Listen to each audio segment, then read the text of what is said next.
So first of all, thank you for being with us today. The first thing is to tell you what we plan to do today. So the LufftAcademy will have two different parts. The first part is sales. So we want to have a strong communication with all our partners around the world, making sure that we all know each other, making sure that you know all our applications. And so this part of the LufftAcademy today has to do with sales activities. Then the second part of our LufftAcademy, starting next week, will taking care of your technical backgrounds. Then we will give you all the necessary details to know how to use smart weather sensors, how to do the right configuration of a flexible system.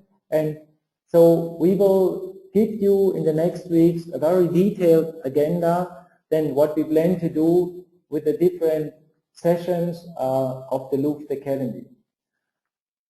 So today our goal is to show you 4 different things. So number one is we have prepared little collection of our applications worldwide, and we thought that maybe pictures tell you more than words in that case. So the second is to give you a little bit background of why the people really use our smart weather sensors. And the third one is we are all not meteorological people. Here we are measurement people, and but we have to know a little bit about meteorological weather patterns, about microclimates and macroclimates. And this is why we just stole a little bit information from meteorological experts.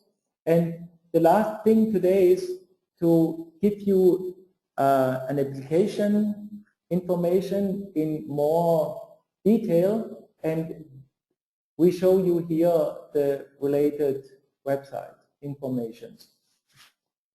Now, to make it a little bit more interactive, we invite you all to ask questions. So we have not activated all your microphones, so one way is then to send us interactive questions is please use the chat. And whenever we see a question coming through the chat, then we will try to give you immediate responses on your questions. So do me a favor and make my presentation a little bit more interactive by asking whenever you think we need to have clarifications on some issues. So I want to start with a very special picture. And maybe you all know that the next Winter Olympics will be held in Russia. Mr. Putin has decided to arrange these games close to the Black Sea in Sochi. Well, Sochi is far away from Moscow, and Sochi typically is a more warmer climate than cold climate. However, now due to that special event in Russia, they built a lot of infrastructure, many new highways, many new hotels. You might have seen all those infrastructural investments in your news. And our installations of weather stations, they all have to do with building the infrastructure all over Russia.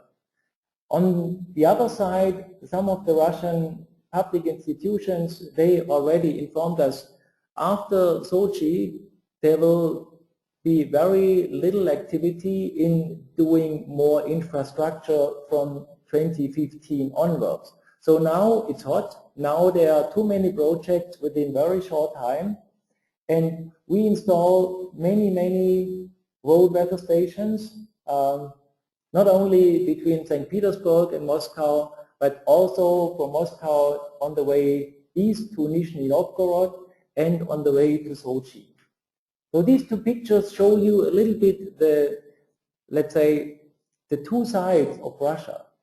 The small picture shows that they still use not the latest technology to remove snow. So it's not a fake, it's still in operation, Then the left part of that picture shows you a very expensive combination of sensors, our non-invasive sensor and then the WS600 being a road weather station without embedded sensors. It's interesting to see that in Russia 90% of the installations use non-invasive technology. And the question is why? And the answer is they do not have any history with embedded road sensors. Since they have never used active sensors, never used passive sensors, then they have decided to go with the latest technology, and the latest technology is always now non-invasive sensors. So we do, let's say, most of our business now with very expensive non-invasive sensors. Have in mind that these sensors cost 3 or 4 times the price of an embedded sensor. And you see, it's not all old technology. In this case, in Russia, the people really decided to go with the finest sensors the road weather applications can offer today. So a second picture now is the opposite climate. This is not cold, that's extremely hot. And both pictures have the same background. It is not mainstream climate.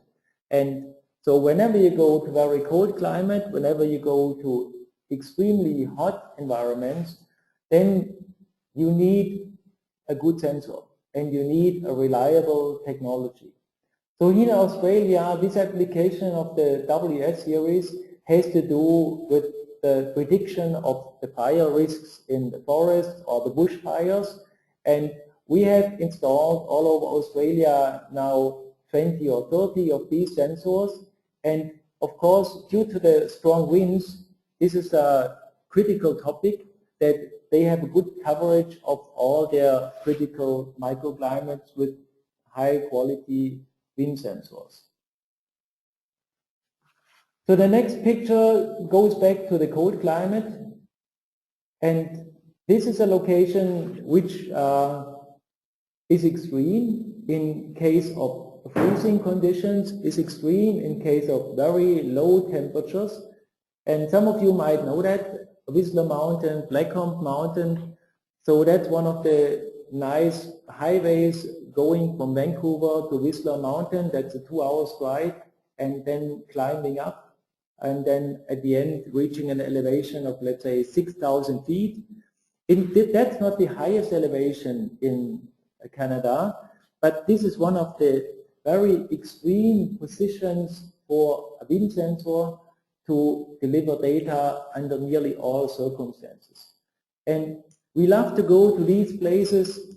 If you see that in Germany, now we don't go to the tallest mountains, and because this is not so extreme, we go to the extreme mountains where we know the wind speeds reach the maximum speeds we see in Germany. And once we survive there, we can nearly survive everywhere. So this is why we can use those locations as a strong reference for showing the differences with other sensor manufacturers. So another picture right now is from Los Angeles. And this is a very tall tower. It's the second tallest tower in Los Angeles, overlooking that big city and very close to Hollywood.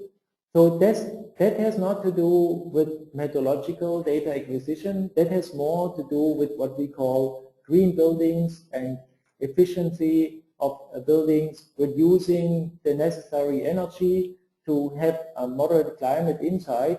And this is a market where you might have seen years back a lot of wind sensors, typically cheap wind sensors. We see now more and more meteorological professional equipment on these towers, and obviously right now they have decided to prefer long life cycles of the sensors without a need to replace the sensors after 2 or 3 years.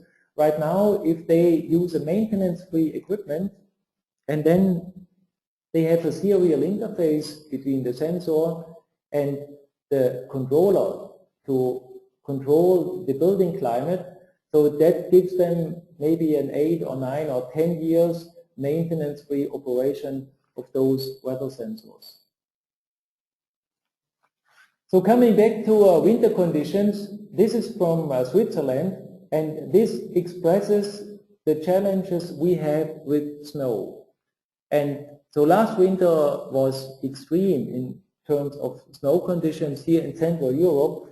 We will explain that a little bit later why that happened, but here you see whenever you have an optical system, there might be sometimes, let's say, a case which is not so easy to manage that you get data under all circumstances. But that picture again shows you how important heated sensors are. And a lot of people today, they talk about solar-powered technologies, and they all have to know whenever they reduce, let's say, the power capacity, then they maybe lose some data in some cases. So if that really comes to very extreme cold conditions, I think there is a need for heated sensors. And people have to know if they do not heat the sensors, then they might have to accept to lose sometimes the data. So this is another picture maybe showing two different things. So number one is, it is an extreme climate in terms of wet conditions around the sensor.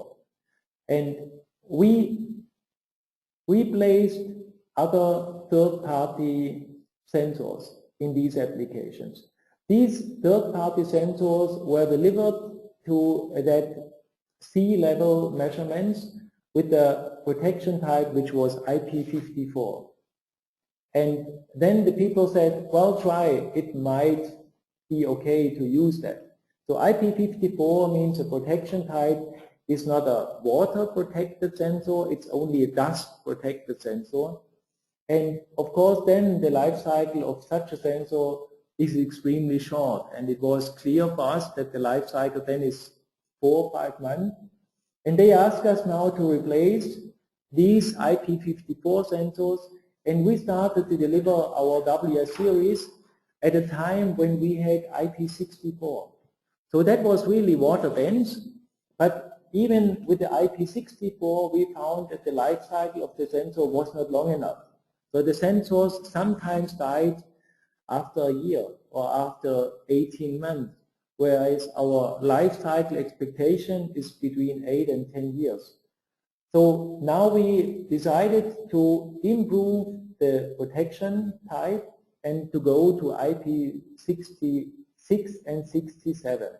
If you reach IP67, then you dive the sensor into water and then you wait an hour to take the sensor out again.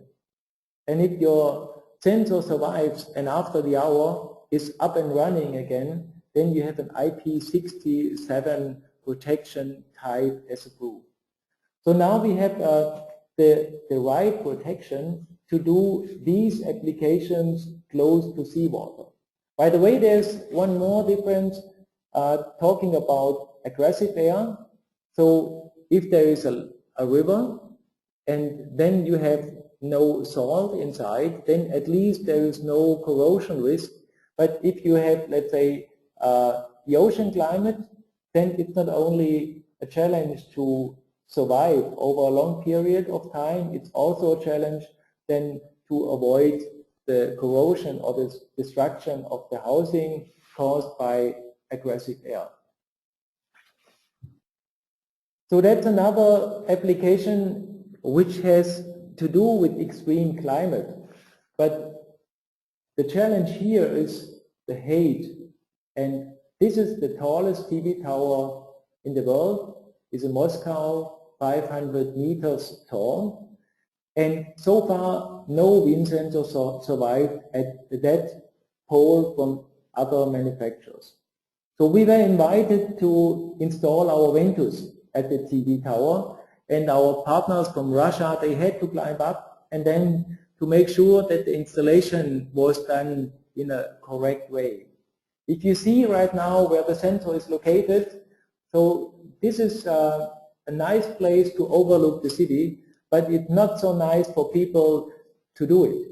And so they ask us, will we survive under those conditions? And you have two options to do it. The option one is to tell people, okay, we tried. And option two is to make your homework before you try. And we had to do the homework first. So one homework was make vibration tests with the Ventus. So you can imagine that at that height there's an extreme vibration happening. And we have laboratories here, third-party laboratories, to do all those vibration tests. So we have to do that before we install that on a tall tower. Number two was, will we survive under icy conditions? So we had to make our homework in that case to test all the ice-free performance of the sensor. We had to go to laboratories, this time in California, where they sprinkled 16 liters of ice water per hour. And the sensor, which was originally 200 watts heaters based, had to be upgraded then to now use 240 watts heater capacity to be ice-free under those extreme conditions. Of course, we had to make corrosion tests as well. And then a last thing was to destroy the sensor. So turbine manufacturers, Vestas, as a market leader of wind turbines, they have similar towers. Maybe not the same height, but they started with 50 meters. Now they have very often 125 meters towers for their 2 megawatts turbines.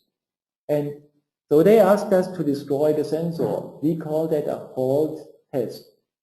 And to destroy a sensor means to go to very extreme temperatures, cooling down to minus 100, heating up to 100, and then to find out whether a sensor survives or a sensor dies. So our sensor performed quite well up to a temperature of 95 and down to minus 90, and then Vestas asked us to eliminate the weak part, to say find out which part died to make it even better. And that might sound a little bit strange because our operating temperature is only between minus 40 and plus 70, but the more extreme temperatures you survive, the longer the MTBF, the mean time between failure. This is why they are so keen to see that we can survive extreme temperatures. This is a little bit what we call the aging simulation in that case.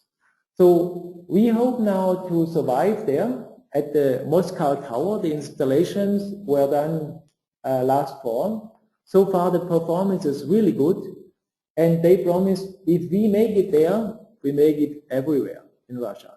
And then they will only use Lufft wind sensors with their meteorological installations in future. So that's what we call showcase or a reference or a real light tower. So going back to winter conditions in the United States, we have many variable message signs in Germany.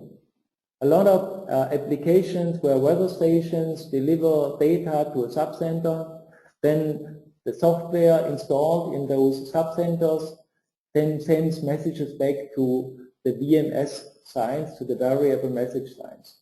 So here this application is a little bit different. So we would call that S2S, sensor to sign. A smart weather sensor sends informations to a sign direct. And so there is no complicated software solution in between. It's a direct communication between an intelligent sign and an intelligent sensor. However, whenever you do this, so there is no human control in between, and then you have to have extremely reliable sensor output. Otherwise, you see too often wrong information on the variable message sign. So with a non-invasive sensor which you see on that bridge, detects the ice formation, detects wet conditions, dry conditions, and whenever the ice percentage is too high, then the variable message sign changes the indication to show be careful, icy bridge. Another cold climate application from Norway, that's 1,500 kilometers north of Oslo. And during winter time, they reach minus 40 degrees centigrade. But they operate 20 airports in this region. And they have to close the runway if the wind speed is too high. And they do not only measure on the airport itself, but also on the top of the mountains before you arrive at the airport. So this picture is exactly such a mountaintop. And if the wind sensor freezes, they have to close the airport. No way for planes to touch down there anymore. So they have made a comparison of 6 ultrasonics, and our Ventus performed best. So they decided only using the Ventus in their northern climates. Now they will install 40 or 50 of our sensors with all these northern Norwegian airports. Our engineers had to go to that site during last winter, and whenever you have to go to such a place which is minus 40 centigrade outside, then you have to be prepared, not only in terms of clothes, but make a list of what you want to do. And otherwise, you forget a lot what you want to do because it's so cold, and then people sometimes really stop thinking.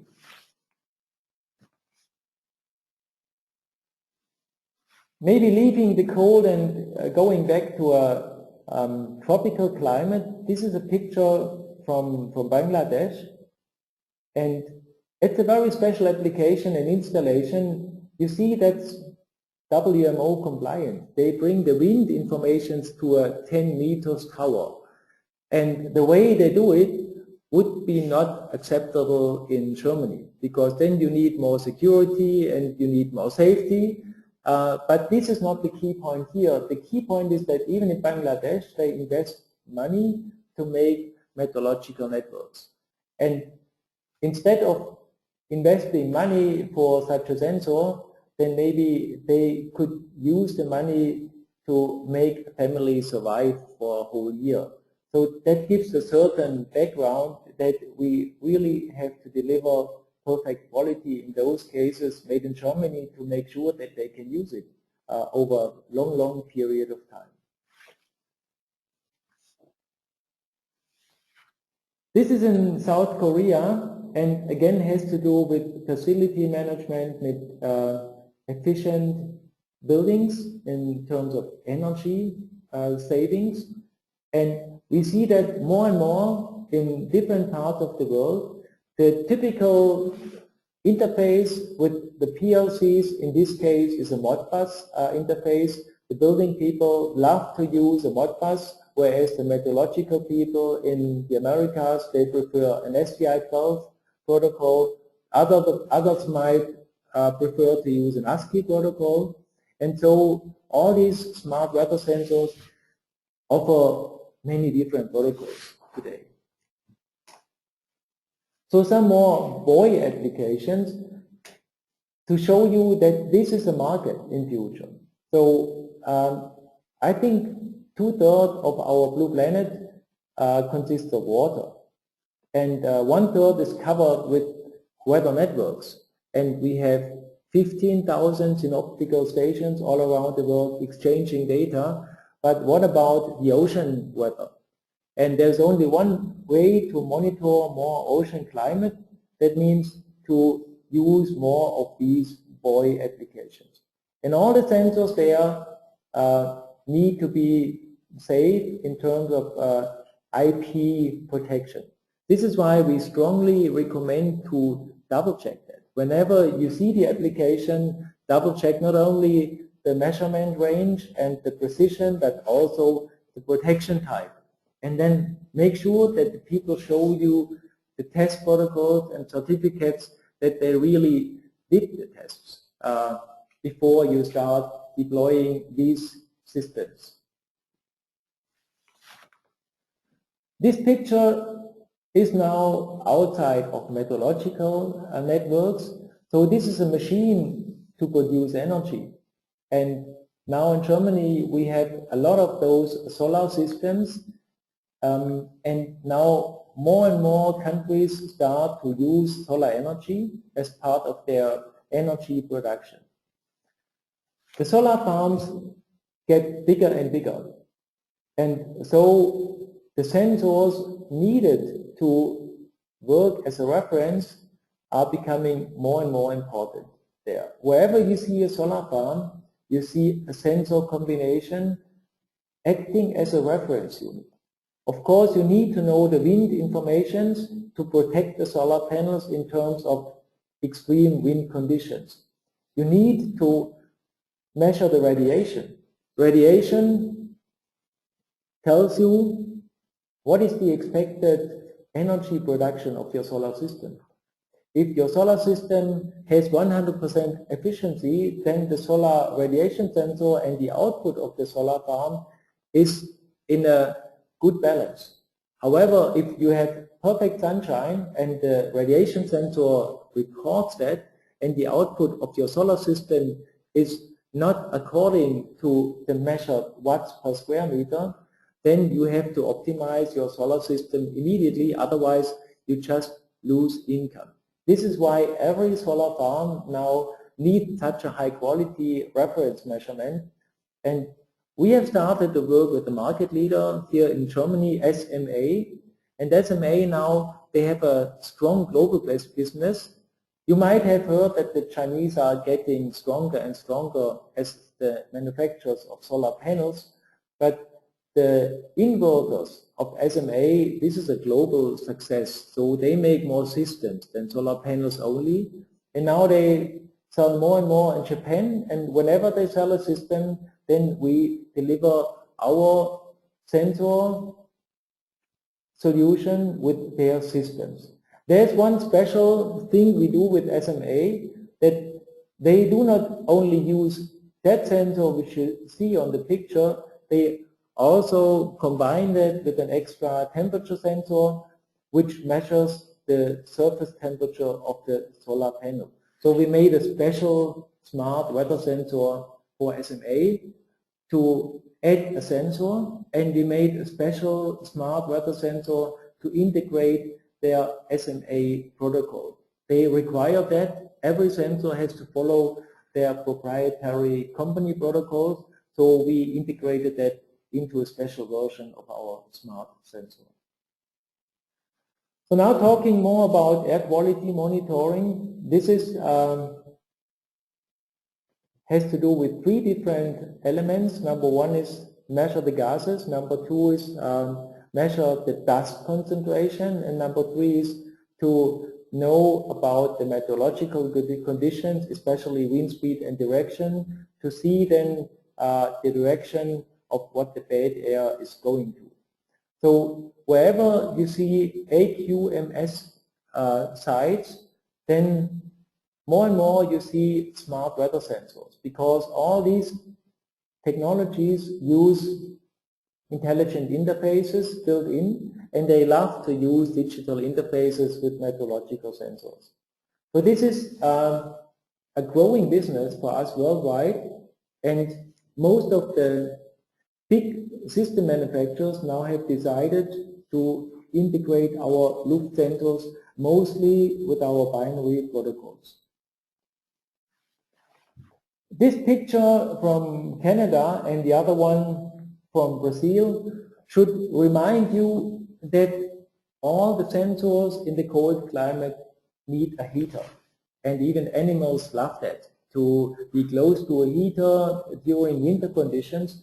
So the right picture then shows a heated dome. The precipitation by a radar measurement needs to be layer free, no ice layer on the dome, and the same is valid for the transducers of the wind sensors. So we have to avoid any layer on the transducers because we measure the time of flight. And if there is a layer on the transducer, then we get a different information of the time of flight signal. It will be shorter. So that will give wrong measurements.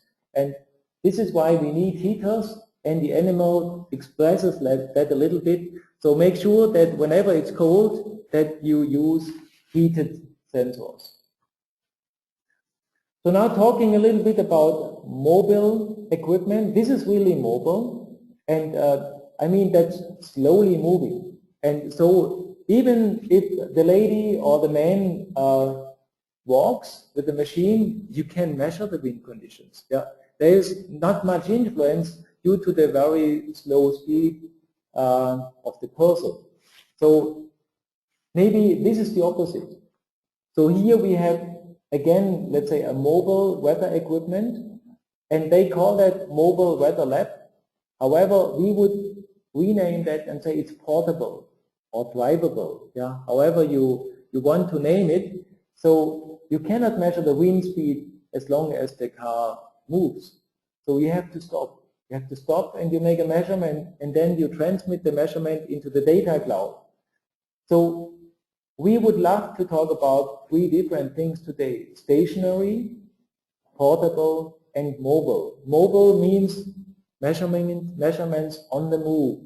And portable, in that case, means you drive, you stop, you make a measurement, and then you go to the next point, and then you collect the next measurement at the next point.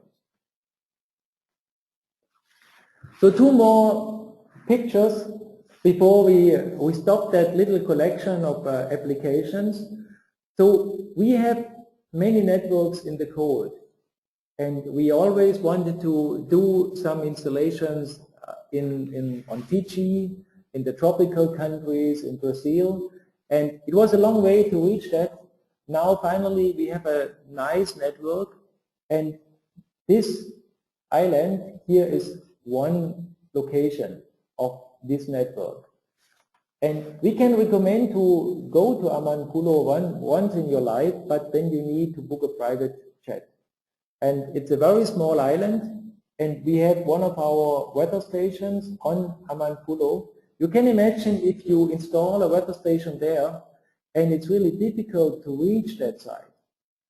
Make sure that the sensor works, and make sure that it's maintenance free, because you cannot go to the site once per month to do a calibration or then to replace a defective cups and vanes element. So if they do it, in that case, it's a real remote place, and it's important that this is a long life cycle of the sensor they install under those conditions. So here you might see that you are totally alone. One or two people live on that island. This is a little bit the opposite what we do now. So this is Maracanã in Brazil, and they built 12 new stadiums now in Brazil to prepare the soccer championships next year.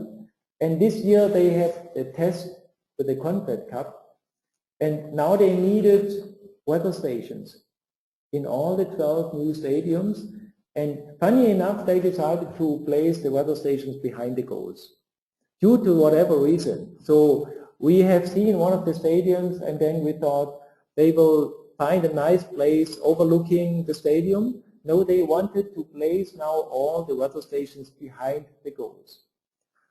That means we have been selected to deliver sensors to Sochi. We have been selected right now to install all the 12 weather stations with all the new soccer stadiums in Brazil.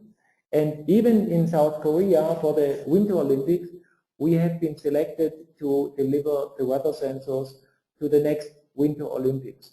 So Brazil is hot because now they installed it next week. And that was a tough tender. 10 bidders showed up. And first of all the 10 were disqualified, and then after some re-evaluations, they accepted 2 proposals. Both were with Lufft sensors and with Kimber data loggers. and now our partners, they will do the installations there. So this is a little bit our world tour, and we will update that from time to time to bring in new pictures. It's just a presentation of what we do. It's not a complete collection of applications, but I think the collection shows the differences and shows maybe the similar challenges we have, and this is survivability and precision. So have in mind that mainstream can be done by many, but extremes can only do a few. So an extreme means too wet, too cold, too dry, too windy, too icy. So all what is outside of mainstream is something we really like to cover with our sensors. This is now a little bit extract of our smart weather sensors. In one of our next webinars, we will go into some deeper details of what we plan to do. And a few years back, we started with only 3 or 4 of these sensors. Now we have a family concept with approximately 20 members and more to come every day. Now you see sometimes it is all-in-one on the left side and it's standalone on the right side. And a lot of people today, they think we only do all-in-one, but this is not true. We make smart weather sensors. And if people want to use WMO compliant smart weather sensors, then they use a smart wind sensor at 10 meters and they use then a WS300 with air temperature, humidity and pressure at 2 meters. And if they want to use a high-end global radiation measurement, they use our version with KIP and Sonen built in. If they want to have a meteorological precision with a little bit lower price, then we always have, let's say, options to optimize that price package. So we will present maybe the complete wind and weather structure we are working on in one of our next webinars. So to make you a little bit more acquainted with what we do in our business, is we see 3 different elements in our business structure. So the one we see today is on the left side, wind and weather. Then that has to do with sensors mainly. So we work right now with more than 100 system partners worldwide, and they all integrate our sensors into their applications. So we are not necessarily specialized in doing meteorological networks, hydrological networks, forest fire networks, whatever. So in that case, we very often cooperate with specialized system partners. The central part here on that slide shows you our traffic market segment. And in the traffic market segment, we do both. So we have components and systems. We want to have all the special smart sensors which are needed in mobility applications. And traffic for us means we have started with road weather. Now we do more and more on airports with active, passive combinations.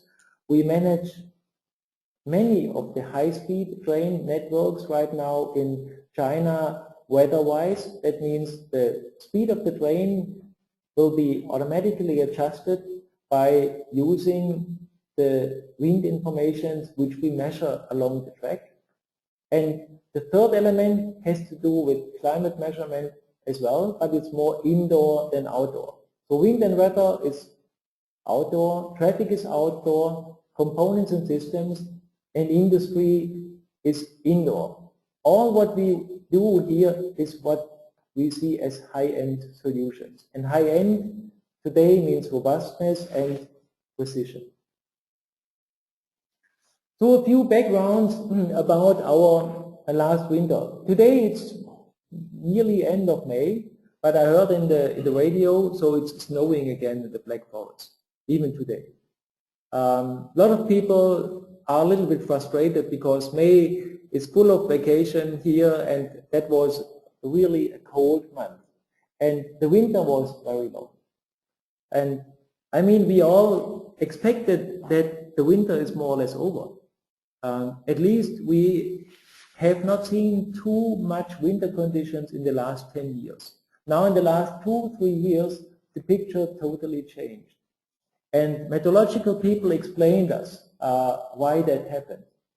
So here, this is a slide, December 2012, this is January 2013, and this is February 2013.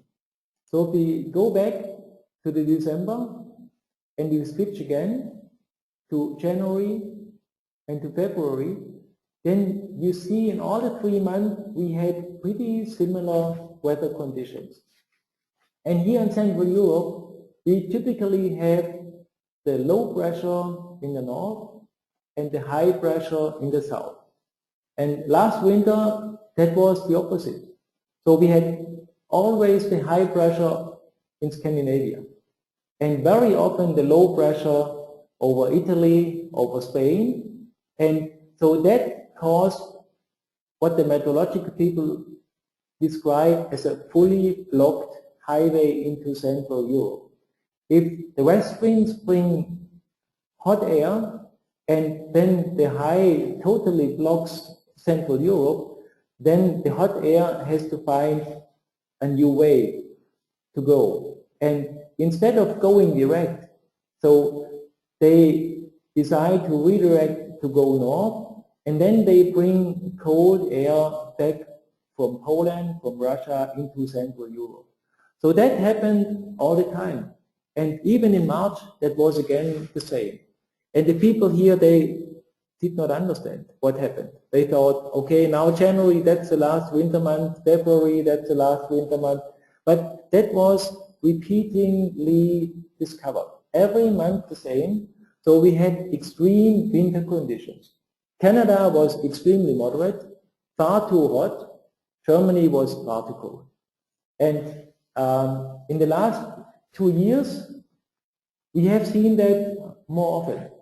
If you see the German map this winter, and that was March 2013, where we have average temperatures over the last 20 years, and then in the eastern part of Germany, then the temperatures this winter were 6 degrees below the average. And 6 degrees, that's so far below the average, that was not discovered in the last 10 years.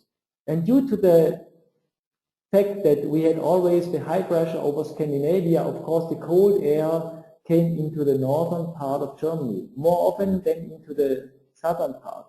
So we had more extreme conditions in the north and the east part than in the south part.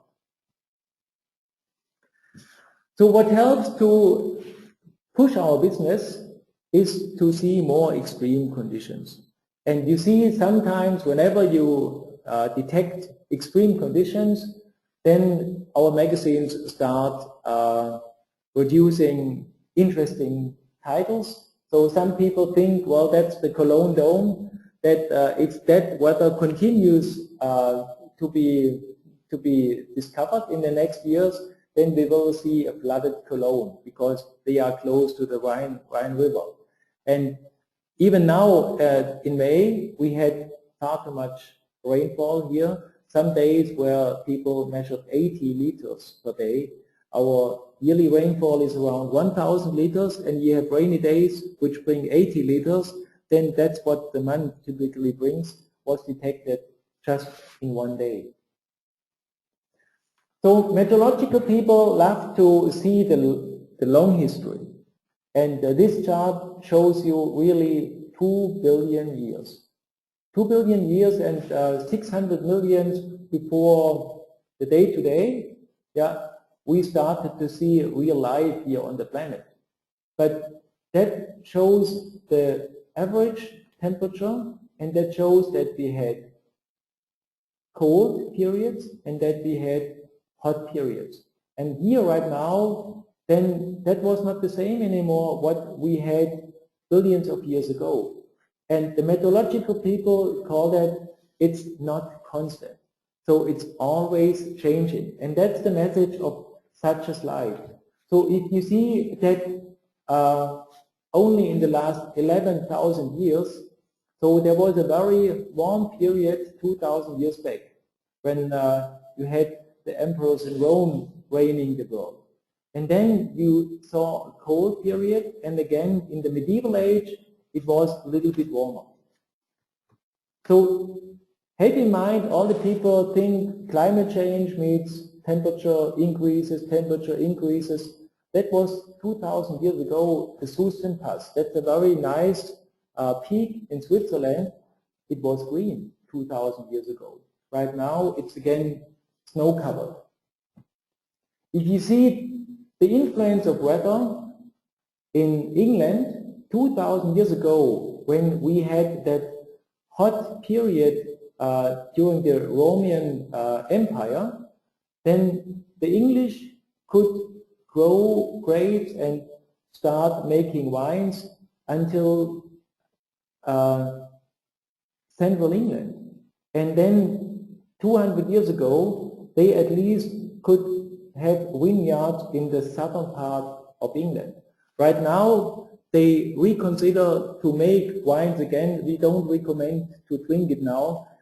They need certainly 50 years more experience before they reach a global quality level. So just to explain you how that influences architecture, so that was made in a warm period. You see large windows here in that cathedral, and that was done in a cold period, where then the people again make very, very small windows. So there are only 5 minutes left right now to give you a little bit of background about one of our showcases, a very important project that we do together with a partner, with a private weather company, and this is our Philippine project. And here you see the map of the Philippines. The Philippines, they have 7,107 islands. And 50% of the landscape on the Philippines has a typhoon risk. So again, this year, I think 200 people were killed by typhoons in the south of the Philippines. And the PAGASA, the National Weather Service, has not enough data to manage weather extremes. So the question is how to reduce the risk for people. Whenever the official weather bureau had detected a risk of typhoons, then they have given warnings to the population saying leave the island. But it's not possible for people to leave an island. So you have to be more precise with your weather information. To be more precise means to have more data. And you might remember Amanpulo, that's one of the 7,107 islands. One weather station on that small island is enough, but then this island is covered. So the project right now is to install 1,000 weather stations before end of this year. And in a third phase, to install up to 4,000 weather stations. This is a private initiative, and the funds were collected by a corporate social responsibility program. Some rich industries invested $5 million to start with this project.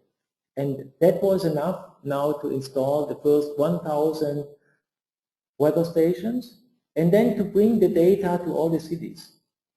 And then using the communication systems in the cities to warn people and to send on-time warnings to all the smartphones the people have today. So the backbone is to have a very dense network of weather stations, and the second thing is, of course, to train people and to explain the application. And this is what the people on the Philippines did now heavily. So they went to the different provinces, they went to the different people, and they had to explain in detail how to use weather.com.ph. And this is one of the necessary elements to give the people all the backgrounds of the user interface.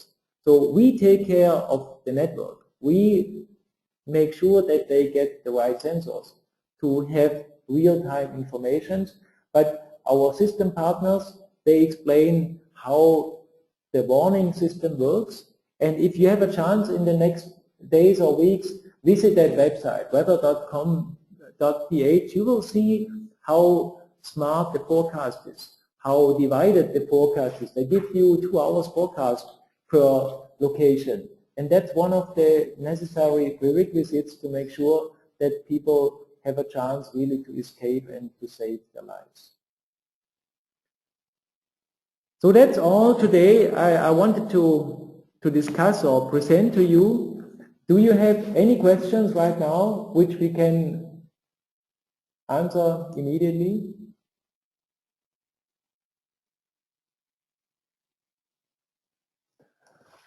No? So we stop now, and thank you for being with us today an hour, and we will hopefully see you again with our next webinars.